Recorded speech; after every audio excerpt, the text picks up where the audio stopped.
આવ્યો જગતમાં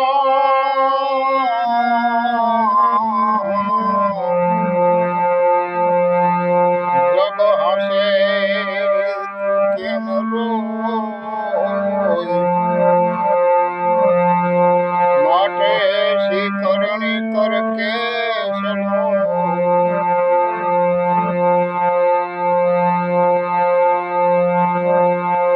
જગ રોવે તુમ હસતે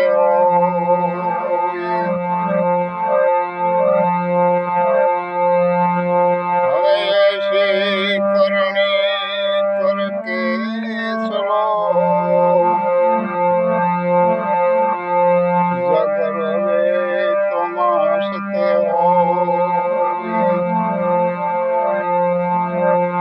જબાયો જગતમાં જગ હસે ને તૂટ્યું હોય માટે એસી કરણી કરકે ચલો તો જ્યારે તમારે જવાની વેળા થશે ત્યારે જગ રોશે અને તું હસતા હસતા જવું પડશે તમારે. એટલે સંતોએ એવું કીધું છે ઘડી પલકી ખબર નથી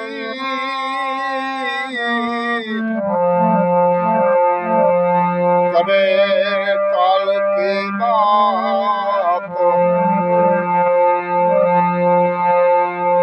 આ જીવ માથે જમડા ફિરે જેમ તે તર માથે બાજ. કબીર સાહેબ એક વખત બજારમાં નીકળ્યા અને બેન ઘંટો લઈ અને દળવા બેઠા. આ કબીર સાહેબે જોયું અને કબીરને રોવું આવી ગયું. બેને ઉભા થઈ અને પૂછ્યું કે ભગવાન આપ કેમ રોવો છો? ત્યારે કબીર સાહેબ બેનને જવાબ આપે કે બેન હું તમને જોઈ નથી રોતો, આ તમે ઘંટો લઈ અને દળવા બેઠા છો, આમાં જે દાણા પીલાય અને નીકળે છે આવી જ રીતે એક દી મારો પણ વારો છે. એટલે ચલતી શકી દેખકર રહા કબીરા રોય, દો પડકી बीच में સાબિત રહા ન કોઈ. આ જગતમાં જેટલા જન્મા છે એને એક દી આ જગત છોડી અને જરૂર જવું પડશે. કારણ કે પછી કોઈ ઉદ્યોગપતિ હોય કે કોઈ મિલ માલિક હોય કે રૂપિયાના જેને ઘર ભરી લીધા હોય એને એવું નહીં માનવાનું કે હું મરવાનો નથી, આ જગત મરશે, મારે ક્યાં મરવાનું છે. ના ભાઈ, એવું નથી. જેટલા એ જન્મ લીધો આ પૃથ્વી ઉપર આ બધાને મરવાનું છે. એક દી બધાને આમાં વારો આવવાનો જ છે. કારણ કે રામકૃષ્ણ પરમહંસ જેવા નથી રહ્યા, ભગવાન શ્રી રામ નથી રહ્યા, રામાપીર નથી રહ્યા. આ જગતમાં જેટલા જન્મ ધર્યો એને મરવાનું નિશ્ચિત છે. એટલે કોઈ એવું ન માનશો કે આ જગત મરશે અને હું તો કાયમની માટે જીવવાનો છું. પણ કોઈને જીવવાનું નથી મારા વાલા. એક દિનનો સમય બધાને મરવાનું છે.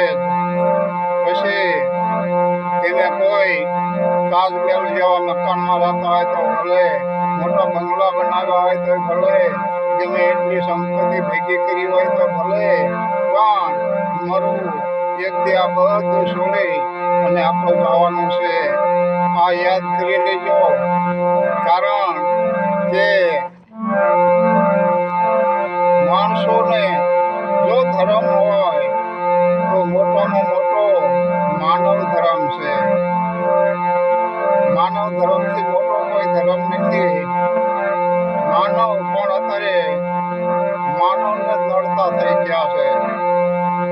કારણ કે એક જો મારી પાસે પૈસા હોય, મોટા રૂપિયા હોય, એટલે મને જેવા તેવા માણસો ગમે નહીં, પડખે નીકળ્યા હોય તો એમની પણ આપણને બાશ આવે, દુર્ગંધ આવે, આપણે શેઠારી.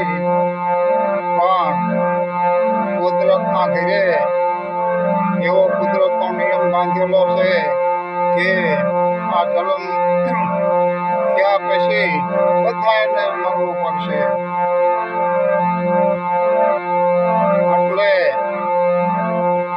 અમારા જેવા જો કે નાના માણસો જે મકાન લેવાના ન હોય, માથે કાગળ નાખી લેવાના પડતું હોય, છતાં જીવન તો જીવી જ છે. જેમ મોટા માણસો બંગલામાં જીવે છે એવી જ રીતે અમે અમારા ઝૂંપડામાં જીવીએ છીએ. પણ અમને એક નક્કી થઈ ગયું છે કે ઝૂંપડામાં જીવવી કે કદાચ તાજમહેલમાં જીવવી, પણ એક દી આ જગત છોડી અને જવાનું છે. આ પાકી વાત છે. એટલે સંતોએ કીધું કે ઘડી પલકી ખબર નહીં, કરે કલકી બાદ. આ જીવ માથે જમણા ફરે, જેમ કેતર માથે બાદ. એમ આ શક્કર ફરી રહ્યું છે. આમાં કોઈને છોડવાનું નથી. વારા ફરતી બધાનો વારો જ છે. એટલે હું એક અત્યારે કારણ કે અતિવૃષ્ટિના કારણે જે આ ખેડૂત જગતનો પાપ જેને કહેવાય, આને અત્યારે રડવાનો વારો આવ્યો છે. એને ખાવા જેવું કાંઈ રહ્યું નથી. એને માથે દેવું થઈ ગયું છે. મંડળીઓના પૈસા ભરી શકે એવું નથી, બેંકોના પૈસા ભરી શકે એવું નથી. એટલે આપઘાત કરે છે. એટલે મારું એક બધા મારા ભાઈઓને, આ જગતના તાતને બે હાથ જોડી ત્રીજું મસ્તક નમાવી અને મારી વિનંતી છે કે કોઈ આવું પગલું ન ભરે, કોઈ મરવા મજબૂર ન થાય. કારણ કે વાલો મારો એવો દિયાળુ છે કે કોઈને ક્યારે ભૂખ્યા નથી રાખ્યા. રોજ પ્રેમ પ્રમાણે જમવાનું તો મળી જ જાય. અને આપણે પાસે કાંઈ ન હોય તો જ્યારે બેંકની કે મંડળી વાળાની કે કોઈ વ્યાજ ઉઠાવવાની ઉઘરાણી આવે તો એને વ્યવસ્થિત જવાબ આપી દેવો, ભગવાન અમારી પાસે કાંઈ નથી. અમારે ઘણું તમારને દઈ દેવું છે, પણ અમારી પાસે હાલમાં કાંઈ છે નહીં. અને જો અમે જીવીશું તો તમને આપી દઈશું. કોઈને રાખવા નથી. કારણ કે જગતનો તાત કોઈ દી ઊંચા હાથ ન કરે. એ બને એટલી કમર કસી અને સામાનું દેવું છે એ આપી જ દેશે. એટલે કોઈ આવું પગલું ન ભરશો, મારી બધાને વિનંતી છે. અને જે આપણા રાજકારણીયા ધારાસભ્ય હોય, સંસદ સભ્ય હોય કે કોઈ પણ ઉદ્યોગપતિ હોય, જ્યારે ધારાસભાની ચૂંટણી આવે કે સંસદ સભાની ચૂંટણી આવે તો મિલકતના લખાવી પડે છે. એ વખતે હું જોઉં છું વિડીયોમાં કે ઘણા કરોડ રૂપિયાની સંપત્તિ લખાવે, ઘણા 50 કરોડની સંપત્તિ લખાવે, ઘણા 75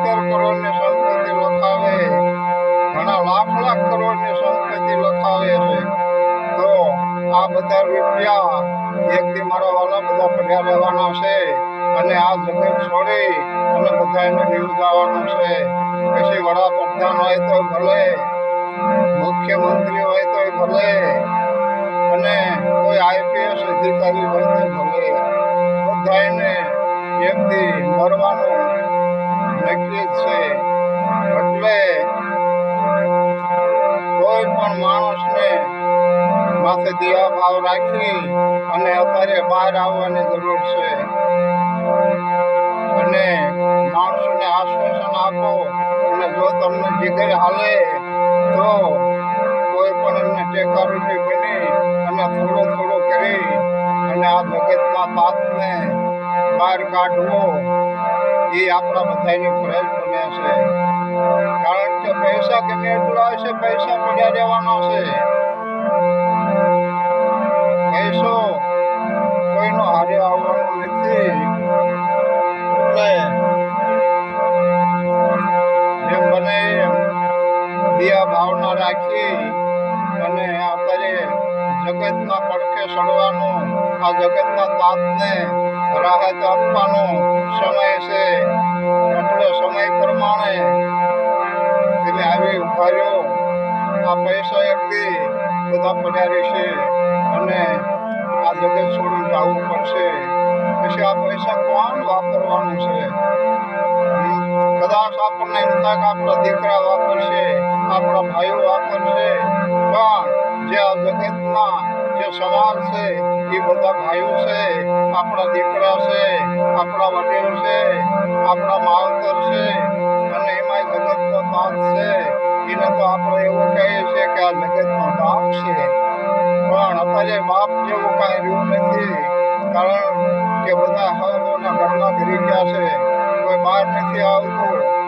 અને જે દિયાળુ માણસો છે, અમુક ઉદ્યોગપતિ, આ જીરાવાલા ભાઈ બાપભાઈ કરીને છે, એને એના ગામનું દેવું ચૂકવી દીધું. આવું મીડિયામાં મેં સાંભળ્યું છે. ઘણા ધારાસભ્ય ઉદ્યોગપતિ એવું કહે છે કે અમારા પગાર અમને 2 મહિનાના 3 મહિનાનો પગાર ન આપશો, પણ આ ખેડૂત માથે અત્યારે હાથ મૂકો. આવું બોલે છે. આવા દિયાળુ છે આ જગતમાં, નથી એવું નથી. કારણ કે ન હોય તો આ જગતમાં દીવો બોલાઈ જાય. એટલે એવા કોક દીવા છે કે આખી જગતને અંબાળું આપે. એટલે મારી સૌને વિનંતી છે કે આમાં કાંઈક કરો. અને ખેડૂત ભાઈને મારી મોટી વિનંતી છે કે કદાચ સરકાર પાસે આવે, તમારી માથે પ્રેમને રાખે, અગર ન રાખે, ધારાસભ્ય, સંસદ સભ્ય કે કોઈ ઉદ્યોગપતિ તમને સહાય કરે કે અગર ન કરે, પણ જે પેટ માથે પથ્થર બાંધી અને પાણીમાં ડૂબકી મારો છો, આવું મારા વાલા કોઈ ન કરતા.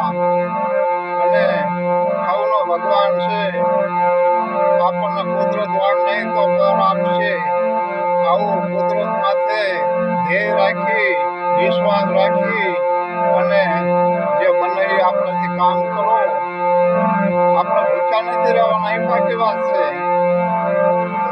કારણ કે આપણને ખાવા તો મળી જ રહેવાનું છે.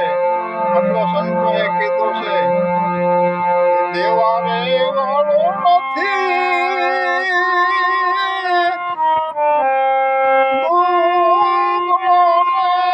ભગવાન નથી રે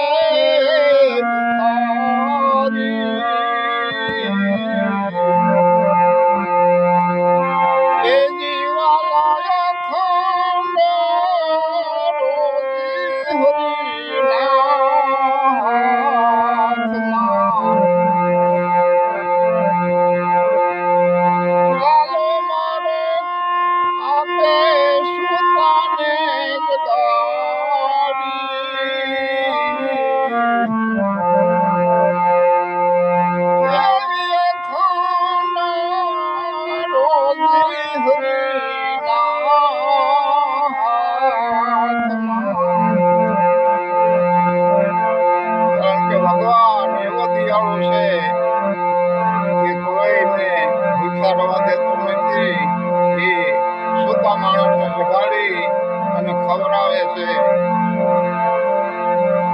એટલે કોઈ અઘટિત પગલું ન ભરે અને જીવ હંસા જે આપઘાત કરવી એના જેવો પાપ એકય નથી.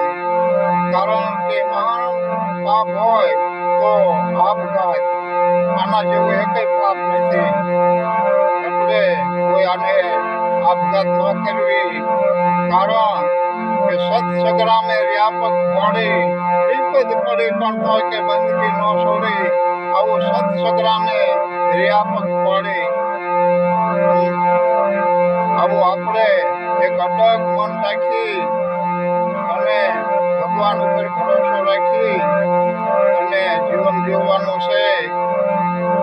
એટલે મારી આ વાત માથે ધારાસભ્ય હોય કે સંસદ સભ્ય હોય કે વડાપ્રધાન કે આપણા ગુજરાતના મુખ્યમંત્રી બધાય મારી વાત માથે વિચાર કરી અને જેમ બને એમ અત્યારે સમય તમારો છે. આ જગતના તાતને પડખે ચડવાનો, એની હારે રહેવાનો, એની માથે હાથ મૂકવાનો. એટલે મારા વાલા આમાં કોઈ ઢીલ ન કરશો અને એક કરો આ જગતના તાતને દેવામાંથી બહાર કાઢો. કારણ કે એ નહીં હોય તો આપણને બધા નળીને કોણ ખવડાવશે? કારણ કે એ જગતનો તાત એક એવો છે કે આખા જગતના બધાના પેટ ભરે છે, બધાનું ભરણ પોષણ કરે છે. આવો આ એક જ જગતનો તાત છે, એની માથે દિયા ભાવ રાખજો. આટલું બોલી અને હું મારી વાણીને વિરામ આપું છું. બોલો સદગુરુ મહારાજની જય.